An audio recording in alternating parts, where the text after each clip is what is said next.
Hello YouTube, this is Thomas Judge back once again with another installment of my tutorial series of how to make custom comics. This is video 04, tutorial for how to resize your custom comic.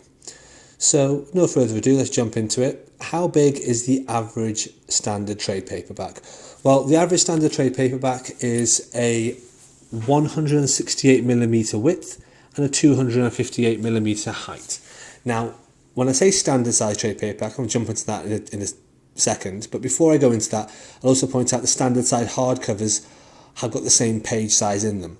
They're slightly larger on your shelf, but that's because of the hardcover top and bottom, and I'll show you that in a second.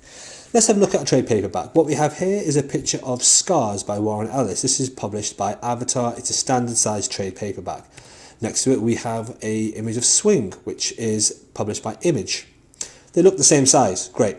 Let's put them next to each other, and you'll see that at the top they're all lined up, and then at the bottom there's a very slight difference. You're looking at maybe like a millimetre or so difference, maybe even less than that. Similarly, if you're looking at the edges from right to left, there's a definite millimetre or so difference there where the image book is slightly larger. And it's important to keep that in mind, that actually between publishers and even within publishers, standard trade paperback size does vary by a millimetre here or there.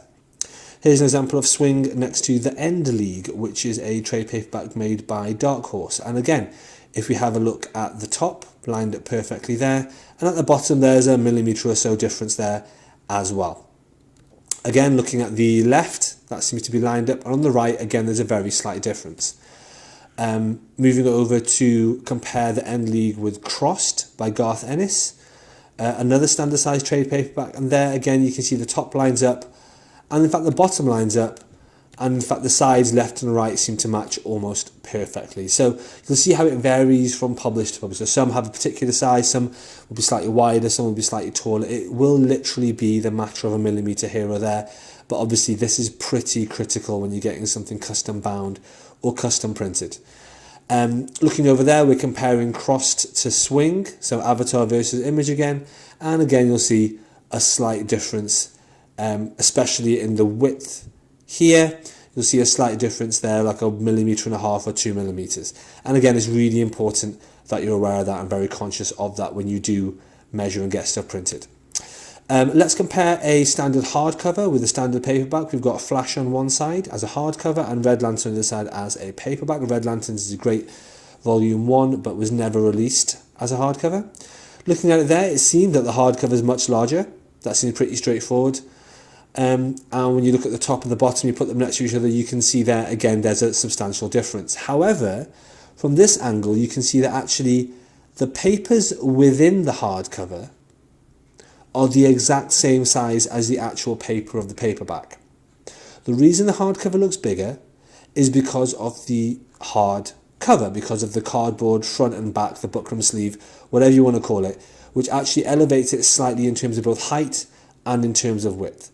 But if you're going to print out paper and pages to insert into an existing hardcover and make sure that it's the right size, those pages only need to be standard trade paperback size.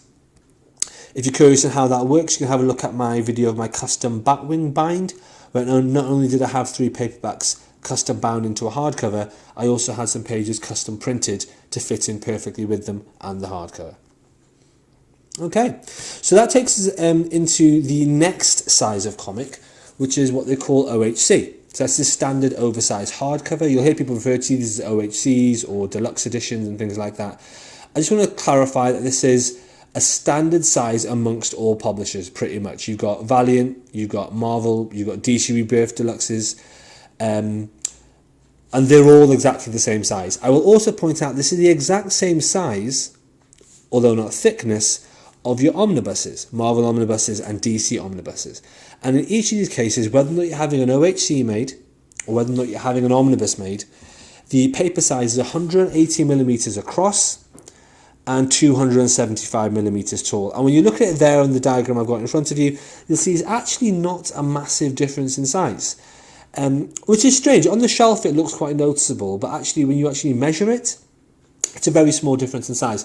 And I think if there's anything to take away from this, is to use this as a sobering thing just to reflect on whether or not you should actually be paying out £200, £300, £400 over cover to get an omnibus or a hardcover when these standard size hardcovers are available. It's only an extra centimetre or so on either side. Is it really worth the extra amount? But anyway, that's more of a philosophical question. Let's jump into the measurements. You will see here Batman, and this is a standard Batman hardcover from the New 52 series. And next to it, before we jump into the standard OHCs, I'm just going to show you a few other hardcovers that are available from places like Image and so on.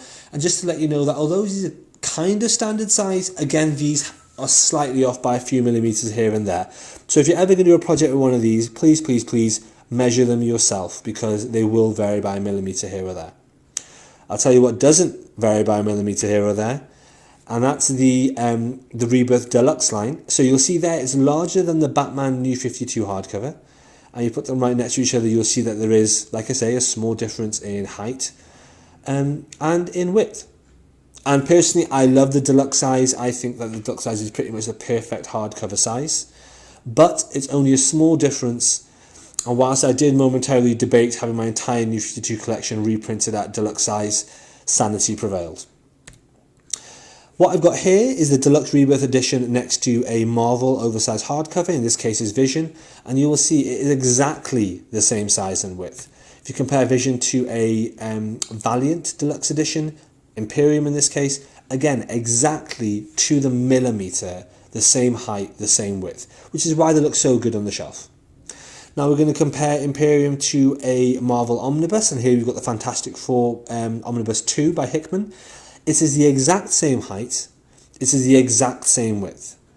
They will sit perfectly together on the shelf, and there is simply no debate of that. It's the same format size, it's only difference in thickness.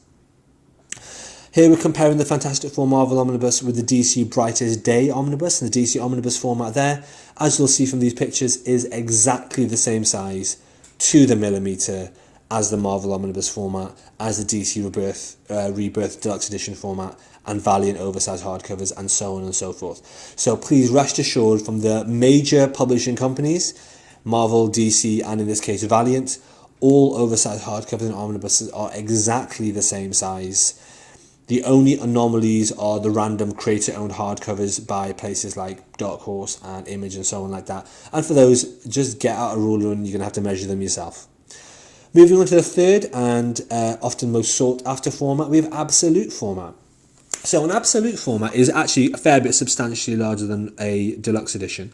It's 205 millimeters across and 310 millimeters wide. Although it's not a generic format that everyone uses, oddly enough, this kind of hardcover, ribbon-bound, slip-cased edition is a format that all the major studios seem to have adopted and seem to have homogenized their process towards. What that means is DC Absolute editions, and please Google them or check out some other videos if you're not sure what that is, are the same size as any deluxe slipcase editions done by Image, anything done by Dynamite, so for example the Boys hardcovers, or anything done by Boom Studio, so for example the Irredeemable Deluxe and things like that. They're all the exact same size. There's no discrepancy between them, not even to the millimeter. So let's have a look at that. What we've got here is the Brightest Day DC Omnibus next to a Black Mirror Absolute Edition. Doesn't seem that much bigger when you put them next to each other like that, but it does feel it when you're reading it. Putting them on top of each other, you'll see actually the Black Mirror is a fair bit wider than the Omnibus, and that's just reflects in the oversized artwork and everything else. Opening it up here, you'll see the lovely slipcase action we've got going on here. If you want some reviews of this, there's some great reviews by places like the Deluxe Edition or Near Mint Condition, places like that. I'm not going to be doing reviews like that on this channel. Here I've got the Black Mirror next to a Boom Studios definitive edition of Irredeemable. It is exactly the same height and exactly the same width, millimeter by millimeter. Here we've got Irredeemable next to a pretty random absolute format comic, which is the Battle Chasers hardcover and slipcase edition done by Image. And again, exactly the same height, exactly the same width to the millimeter. If it doesn't quite look it in these pictures, that's because the shadows are kind of throwing things off, but trust me, they're exactly the same on my shelf. Okay, which leads to the question, can we go even bigger than an absolute? Well, yes we can. Apart from absolutes, there are larger formats of comics, and the one I'm showing you here is from the Graffiti Editions range. These are amazing black and white art books of really iconic, really important comic lines, stuff like Ronin, a couple of key Batman runs, a few other bits and pieces. These are huge. These are 315 millimeters across and 445 millimeters tall. That might seem a little bit abstract to you, and especially if you're an American and not used working in metric, but what I will say, I'm going to put the black mirror next to it. The black mirror looks tiny compared to this. Absolutely tiny. These things are massive. There are larger sizes available of comics like the Marvel Platinum range and things like that. This is the only oversized thing like this I've got in my collection, but just to let you know, there's lots of other ones available. And you see there, you put the Absolute Edition on it. It only occurred to me after this video that this comic is actually wider than an Absolute Edition is tall. That's how big these things are. It's highly recommended to get one of these. If you are into the artwork or the storyline and you are interested in that, then I would strongly recommend getting a Marvel Platinum Edition, getting a graffiti black and white art edition, whatever it is. Oversized artwork like this, it's really, if you love the artwork, nothing does it better than these huge formats. So larger formats are available. I'm not going to really be doing any of those in these videos. I don't think I'll ever be making any of them, to be honest. But yeah, just to let you know, in case you ever see something bigger than an Absolute Edition, they are out there, but they're kind of disparate in their range and their style. So here's an image of the three basically together. What you've got is you've got the Batman hardcover, standard size. You've got Fantastic Four Omnibus, which is the exact same size as an OHC or oversized hardcover.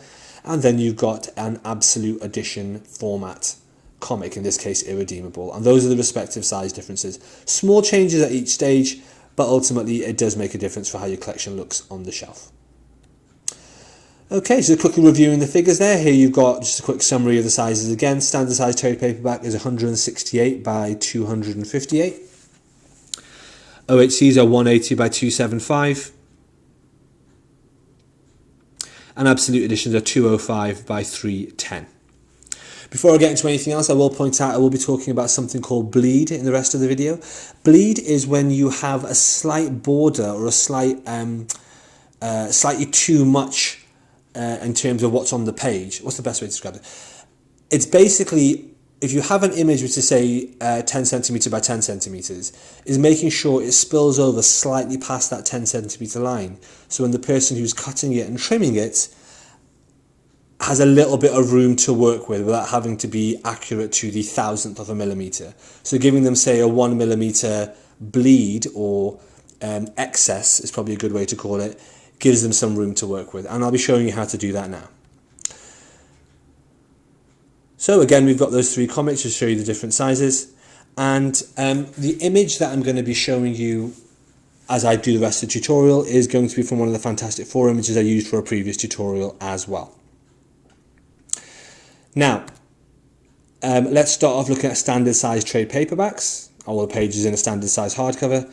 And what we're going to do here is we're going to have a look at GIMP, which I have mentioned before. And I've shown you guys this before. And what I'm going to do is I'm going to show you exactly how to resize a page using GIMP. So I've got my digital image there. Let's imagine hypothetically it's cleaned up, which I have in this case. And what you do is you go to image, you go down to scale image, and this pops up. You'll see the resolution I picked is 144, which is the one that I said is the best one to use.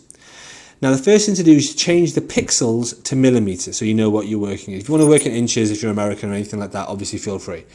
The next thing to do is to unlink the width and the height. If you keep them linked together, changing one will change the other in the same ratio. We don't want to be doing that depending on how you've cropped or manipulated your image. So keep them unlinked, and in the width section you type in the width you want. Here you have 168 millimeters, and then height you've got 258. Now the important thing to keep in mind is that GIMP will slightly adjust these by a tiny fraction of a millimeter. Don't worry about that, that's fine. Now I'm going to scale it. You just press scale, and there we are. There we have it. Now, in terms of that, that's for the actual image at the exact right size without any bleed. As I said before, if you're going to do anything that involves actually having a page cut down and trimmed to size. You want to provide, if possible, a tiny bit of bleed for the person you're working with as your binder. Now, looking at that here, we've still got the same image. And what I'm going to do is I'm going to go back to the image section. I'm going to go back down to scale image again. Again, change that to millimeters. And what I'm going to do is, instead of picking 168, I'm actually going to be typing in 169. Instead of picking 258 in height, I'm going to be going to 259. So it's just a millimeter of difference, and it's just a millimeter larger, and it's absolutely indiscernible in terms of what you'll see on the screen. However, the important thing to keep in mind is that does then allow whoever's doing the printing, whoever's doing the cutting and the binding, a tiny amount of bleed, so that they can actually cut it without having to really just go through a laborious and, to be honest, excruciating process of trying to get it right to 1/1000 of a millimeter. Even a millimeter of bleed, which translates to, say, 0.5 millimeter of bleed on either side, is enough. That's all you need to do. If you can give them more, that's brilliant, and they will appreciate that. But if you don't want to, that's something you don't have to do. Moving on to the next section, we've got the standard oversized hardcover. And again, those dimensions are 180 by 275. Let's have a look at what we would do there. Pretty similar. You would go down to scale image. You would move it to millimeters. And again, you would scale it accordingly. As always, I'm a little bit sloppy about it in this video, but it's really important that you don't keep the height and width linked in terms of the aspect ratio. So always make sure that you break that link in the chain before you put in your numbers.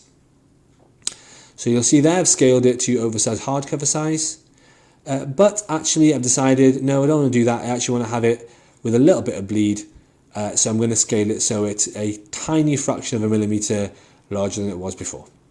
And to do that, I'm just typing in those figures here. And there we are. There we have it. That's the oversized hardcover or omnibus size that we need. Moving on, we then have the absolute edition format in case you wanted to do this. Again, 205 millimeters by 310 millimeters. Very similar here. Again, go to scale image and do the same thing. Always make sure you work in millimeters or whatever your preferred measurement is. Always make sure that the little chain symbol is broken so that the aspect ratio doesn't mess you around. And put in the appropriate figures for the size that you want. I would love it if anyone who's watching these videos actually did something graffiti sized or Marvel Masterwork sized or Marvel Platinum sized or anything like that. It'd be really interesting to see how that worked out. But here I'm just going with absolute size. I'm adding an extra millimeter or so on here. And as you'll see, it's a pretty straightforward job there just to scale it accordingly.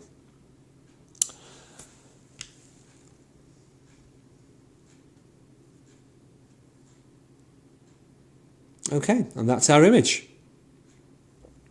So what next? Well, one thing I just wanted to mention before I finish is just a quick pro tip. Please do not, no matter the temptation, please do not mess around with the resolution when you're scaling an image, and I'll show you why. So here's the image that we had. This is the oversized hardcover. Sorry, this is the absolute edition size image, I think. Either way, this is the image. It's scaled. It's great. If we go to scale image there, now if we look at changing that to millimeter, just so you guys can see easily what size it is. If I decide to myself, I'm going to change the resolution, I want this to look more high def than the original scan, I can do that and increase it to 300 dpi, but then the size in millimeters, the actual physical size of it, will go down. Well, that's frustrating, but you think to yourself, well, why can't I just increase the resolution, then increase the size? Well, I'm going to do that now. And you'll see me just sort of throwing some numbers in there just so it can be sort of a more sensible size that's more likely to get printed. And if I do that, and then I scale that image, brace yourselves, it's going to look pretty ugly. What we have there is actually just a slightly blurry image. I mean, I don't know how it looks on the YouTube screen, but when you go into it, like this is horrible. This is a horrible thing to print out. You would not want to spend money printing out something like this blurry. And the reason it's done that is because we try to improve the resolution and then change the size. If you want it at super high resolution, and like I say, for my money, 144 dpi is enough. If you want it at a higher resolution than that, you're going to have to scan it at a higher resolution than that. Okay, I hope that was helpful, guys. I'm trying a few new things in the videos, like a few screen shares and things like that. So hopefully this is making the tutorial part a bit easier. As always, please like, please comment, please subscribe and share this more widely. Please let me know your thoughts down below.